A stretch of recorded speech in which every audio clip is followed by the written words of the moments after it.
मैं already Siddharthnagar district में district youth welfare officer की तरफ पोस्टेड हूँ। ओके, यूपी पीसीएस के थ्रू आपका सिलेक्शन? जी जी। किस बैच में सर? मैं 2022 बैच में सेलेक्टेड हूँ। 2021 में मैं नायब तहसीलदार के पद पर सेलेक्ट हुआ।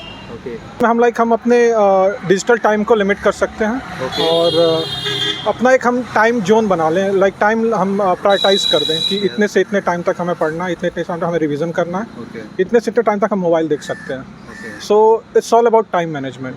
कैंडिडेट आए हैं इंटरव्यू दे करके, मैं इनसे बात करता हूँ, इनसे एक्सपीरियंस जानता हूँ कैसा रहा इनका इंटरव्यू। सर आपका क्या नाम है? विनय प्रताप राव। अच्छा, कहाँ से सर आप? मैं गोरखपुर उत्तर प्रदेश का रहने वाला हूँ। ओके सर, आपका अटेम्प्ट कौन सा था और मीडियम? ये मेरा चौथा अटेम्प्ट था और मीडियम इंग्लिश था। ओके सर, कैसा रहा इंटरव्यू सर? इंटरव्यू का एक्सपीरियंस आप?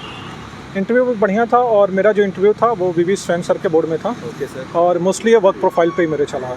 ओके सर, मैं ऑलरेडी सिद्धार्थनगर डिस्ट्रिक्ट में डिस्ट्रिक्ट यूथ वेलफेयर ऑफिसर की तरफ पोस्टेड हूँ। ओके, यूपी पीसीएस के थ्रू आपका सिलेक्शन? जी जी। किस बैच में सर? मैं 2022 बैच में सेलेक्टेड हूँ। 2021 में मैं नायब तहसीलदार के पद पर सेलेक्ट हुआ। ओके सर, ओवरऑल एक्सपीरियंस आप कैसा बताएंगे? इंटरव्यू जो नए कैंडिडेट देना चाहते हैं इंटरव्यू, उनके बारे में आप क्या बोलना चाहते हैं? उनके लिए क्या आप सजेशन है? एंजाइटी ना लें, टेंशन ना लें, और यहाँ का जो इंटरव्यू है it's more like conversation. Okay, वो एक्चुअल मॉक की तरह नहीं है जो हम जैसा तक देखते हैं कि जो प्राइवेट इंस्टीट्यूट जो मॉक कराते हैं। ओके, तो यहाँ पे जस्ट कन्वर्सेशन की तरह है। कॉन्फिडेंट रहिए, चेहरे पे स्माइल रखिए और आप ऑनेस्ट रहिए, दैट्स व्हाट इट काउंट्स। और सर अपकमिंग स्टूडेंट को सजेशन जो यूपीएससी की तैयारी करना चाहते हैं नेक्स्ट अटेम्प्ट के लिए, prelims mains interview through out?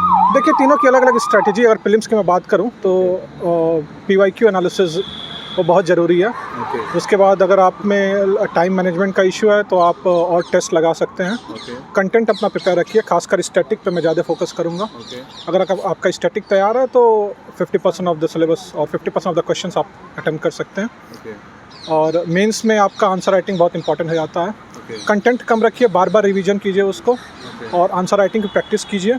अगर आंसर राइटिंग पूरा नहीं कर पाते हैं या पूरे टेस्ट नहीं सॉल्व कर पाते हैं तो एटलीस्ट क्वेश्चंस को लेके, PYQ को लेके ब्रेनस्टॉर्मिंग जरूर कीजिए। ओके। और सर डिस्ट्रैक्शन को कैसे अवॉइड करें?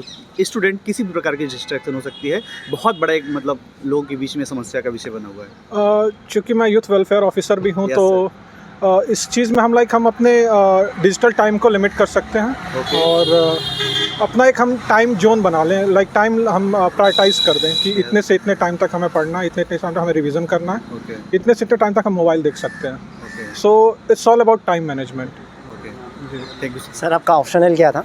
मेरा ऑप्शनल ज्योग्राफी। ऑप्शनल से रिलेटेड क्या कुछ पूछेगा सर? ऑप्शन से रिलेटेड ज़्यादा कुछ नहीं थे। मेरे जो इंटरव्यू था वो वर्क प्रोफाइल पे चला है और मेरा जो होम डिस्ट्रिक्ट है उस पे चला है। ओके सर, इस बार जो आपने प्रीलिम्स क्रैक किया था, बहुत बच्चों का प्रीलिम्स ही नहीं निकल रहा है, तो क्या कहना चाहेंगे? प्रीलिम्स में कितने क्वेश्चंस आपने GS पेपर 1 में अटेम्प्ट किया था और CSET में कितने अटेम्प्ट किया था? देखिए, यहाँ पे लोगों का अलग अलग स्ट्रेटजी हो सकता है। जो मेरा स्ट्रेटजी है, मैं हमेशा 90+ करता हूँ 90+। क्योंकि मेरी एक्यूरेसी थोड़ी कम है। कई लोग की एक्यूरेसी बहुत सही होती है तो वो 70-80 पर भी सेलेक्ट हो जाते हैं। रही बात प्रिपरेशन की, तो PYQ एनालिसिस बहुत इंपॉर्टेंट है। आप डोमेन सेलेक्ट कर लिए, देखिए किस डोमेन से क्वेश्चन पूछे जा रहे हैं, उस डोमेन का A to Z। कितने साल की PYQs देखे थे आप इस बार? आप चाहें तो 15-20 साल के PYQs उठा सकते हैं, बट रेलेवेंट 10 साल के हैं। सर ज़्यादा इंपॉर्टेंट क्या है, मॉक टेस्ट या PYQs? किसको आप ज़्यादा महत्व देते हैं? PYQs ज़्यादा जरूरी है। ओके सर, PYQs बहुत टॉपर्स ये बोलते हुए सुना है हमने कि PYQs को अच्छे से एनालिसिस करना चाहिए। एनालिसिस करने का क्या तरीका होता है सर? एनालिसिस बेसिकली अगर कोई क्वेश्चन है किसी पर्टिकुलर एरिया से, जैसे विजयनगर किंगडम पे पूछा है या फिर इन्वायरमेंट में कहीं बायोडाइवर्सिटी पे पूछा है या किसी पर्टिकुलर ऑर्गेनिज्म पे फोकस कर रहा है, तो हमें उसका all like A to Z पता करना चाहिए। लाइक उसके अगर हम सेकंड और थर्ड लेवल ऑफ इंफॉर्मेशन में जाएं तो हमें और सिक्योरिटी प्रोवाइड करेगा एग्ज़ाम क्रैक करने के लिए। ओके सर, जिन बच्चों ने क्लास ले लिया, ये मेंस के बारे में आप बता दीजिएगा। लेक्चर्स ले लिया या फिर क्लास हो गया, बुक्स पढ़ लिया, पर आंसर राइटिंग नहीं किया है, तो आंसर राइटिंग का क्या अप्रोच होना चाहिए सर? देखिए, आंसर राइटिंग एक आर्ट है बेसिकली। आप 10th से 12th में ऑलरेडी आप बोर्ड एग्जाम देते हैं। सो मेरा जो नज़रिया है, अगर आप लेट्स से आपके पास टाइम नहीं है तो अपने कंटेंट को बार बार रिवाइज कीजिए और एटलीस्ट ब्रेन स्टॉर्मिंग कर लीजिए कि लेट्स से हमें इंट्रोडक्शन में क्या लिखना है, कितने पॉइंट्स मैं जनरेट कर पा रहा हूँ बॉडी में, और कंक्लूजन में क्या लिखना है। तो अगर आप ब्रेन स्टॉर्म भी कर पा रहे हैं, अगर आप स्पीड अच्छी है, तो आप हो सकता है, मतलब सिलेक्शन हो सकता है। सर CSET एक बहुत बड़ा हर्डल है, बहुत जो ह्यूमैनिटीज़ बैकग्राउंड के स्टूडेंट्स हैं उनके लिए। CSET में क्वेश्चन अटेम्प्ट करने का क्या अप्रोच होना चाहिए? पहले रीजनिंग का करें या फिर मैथ का करें या फिर मिक्स अप्रोच से करें?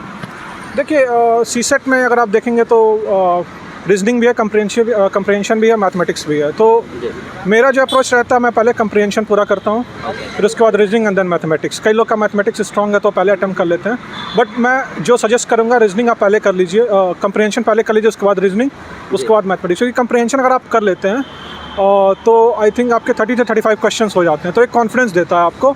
और अगर आप मैथ्स में स्ट्रॉन्ग है तो मैथ्स की एक बात खास है कि अगर उसमें आपके आंसर आ जाते हैं तो मोस्टली सही होते हैं, उसमें गलत होने के चांसेस नहीं होते हैं। ओके सर, लास्ट क्वेश्चन, जो स्टूडेंट्स अभी तैयारी कर रहे हैं 2025-26 के लिए, जो 2025 में प्रीलिम्स दे रहा है, उनके लिए क्या कहना चाहेंगे? वो अभी इस समय मॉक टेस्ट लगा रहे होंगे, रिवीजन पे रिवीजन कर रहे होंगे, इस समय को वो कैसे यूटिलाइज़ करें? जैसा मैंने कहा कि स्टैटिक पे फोकस रखिए, करंट का कोई एक मैगजीन उठा लीजिए, या फिर अगर आप न्यूज़पेपर पढ़ते हैं, न्यूज़पेपर भी सफिशिएंट है, और बार बार रिवीजन करते रहिए, टेस्ट देते रहिए, PYQ एनालिसिस करते रहिए। सर कितने मॉक टेस्ट मिनिमम लगाने चाहिए आप? देखिए वो इंडिविजुअल पे डिपेंड करता है। अगर आपका टाइम मैनेजमेंट उतना सही नहीं है, अगर आपकी लेट्स से गेसिंग उतनी सही नहीं है, क्योंकि गेसिंग भी एक तरह से हमें मॉक से ही पता चलता है कि हम जो इंटेलेक्चुअल गेसिंग है वो जो कर रहे हैं वो सही है कि नहीं है, हमें कितने क्वेश्चन तक अटेम्प्ट करने चाहिए, कितने क्वेश्चन हम अटेम्प्ट कर रहे हैं तो हमारा कितना स्कोर बन रहा है, तो वो सब मॉक से ही डिसाइड होंगे। तो जब आप डिसाइड कर लें, I think that would be good to go. Sir बहुत से बच्चे जो पहली बार प्रीलिम्स दे रहा है, वो ये पूछ रहा है कि क्या प्रीलिम्स के लिए नोट्स बनाने चाहिए? अगर नोट्स बनाए तो उसमें कैसे करें, क्या तरीका होना चाहिए शॉर्ट नोट्स बनाने का? देखिए मेंस के लिए आप नोट्स बनाते ही हैं, और अगर आप नोट्स बना रहे हैं तो कोशिश कीजिए कि प्रीलिम्स के लिए भी साथ में इंटीग्रेटेड नोट्स बनाइए। और उसका रिवीजन मोर इम्पॉर्टेंट है, क्योंकि हम देखते हैं कि मार्केट में बहुत सारे सोर्सेज हैं, तो लोग क्या करते हैं कि दूसरे सोर्स पे जंप कर जाते हैं, रिवीजन होता नहीं है। So revision is finally what it counts, आपको रिवीजन बार बार करना है। और या okay sir, thank you and all the best.